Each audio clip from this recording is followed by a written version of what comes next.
Zero Malabar സഭ എറണാകുളം അങ്കമാലി അതിരൂപത apostolic അഡ്മിനിസ്ട്രേറ്ററെ saint Mary's ബസിലിക്കയിൽ തടഞ്ഞത് അങ്ങേയറ്റം അപലപനീയമാണെന്ന സിനഡ് യോഗം. ഏകീകൃത കുർബാന സംബന്ധിച്ച് ചർച്ചകൾ തുടരുമെന്നും സാമൂഹ്യ മാധ്യമങ്ങൾ വഴിയുള്ള പ്രകോപനപരമായ പ്രതികരണങ്ങൾ എല്ലാവരും അവസാനിപ്പിക്കണമെന്നും സിനഡ് ആവശ്യപ്പെട്ടു. ആരാധനക്രമ വിഷയങ്ങളിൽ അന്തിമ തീരുമാനമെടുക്കേണ്ടത് സഭയുടെ സിനഡാണെന്നും ഈ തീരുമാനത്തെ മനഃപൂർവ്വം അവഗണിച്ച് വിശുദ്ധ കുർബാന അർപ്പിക്കുന്നത് നിയമവിരുദ്ധമാണെന്ന് എല്ലാവരും തിരിച്ചറിയണം എന്നുമാണ് സിനഡാനന്തരം സീറോ മലബാർ സഭ പുറത്തിറക്കിയ സർക്കുലറിൽ വ്യക്തമാക്കിയിരിക്കുന്നത്. ചർച്ചകൾ തുടരുവാൻ ഏതാനും അൽമയ പ്രമുഖരോടും സഹായം തേടിയിട്ടുണ്ട്. അതിനാൽ ചർച്ചകൾ തുടരും.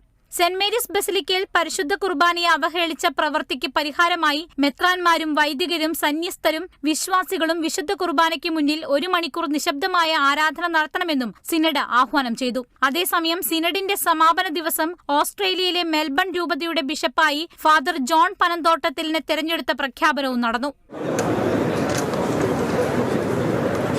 സിനഡൽ കമ്മിറ്റി തീരുമാനങ്ങൾ ആർച്ച് ബിഷപ്പ് ആൻഡ്രൂസ് താഴത്ത് അട്ടിമറിച്ചെന്ന് സംശയിക്കുന്നതായി അൽമയ മുന്നേറ്റം ആരോപിച്ചു. ആൻഡ്രൂസ് താഴത്തിനും ഫാദർ ആന്റണി പൂതവേലിനുമെതിരെ നടപടി വേണമെന്നും അൽമയ മുന്നേറ്റം ആവശ്യപ്പെട്ടു.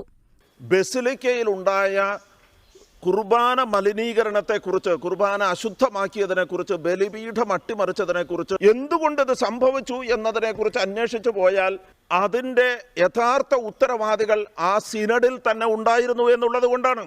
പ്രതിഷേധത്തിന്റെ ഭാഗമായി വിമത വിഭാഗത്തിന്റെ വിശ്വാസ പ്രഖ്യാപനവും പരിഹാര പദയാത്രയും ഞായറാഴ്ച വൈകിട്ട് കൊച്ചി മറൈൻ ഡ്രൈവിൽ നടക്കും. Kerala vision news, Kochi.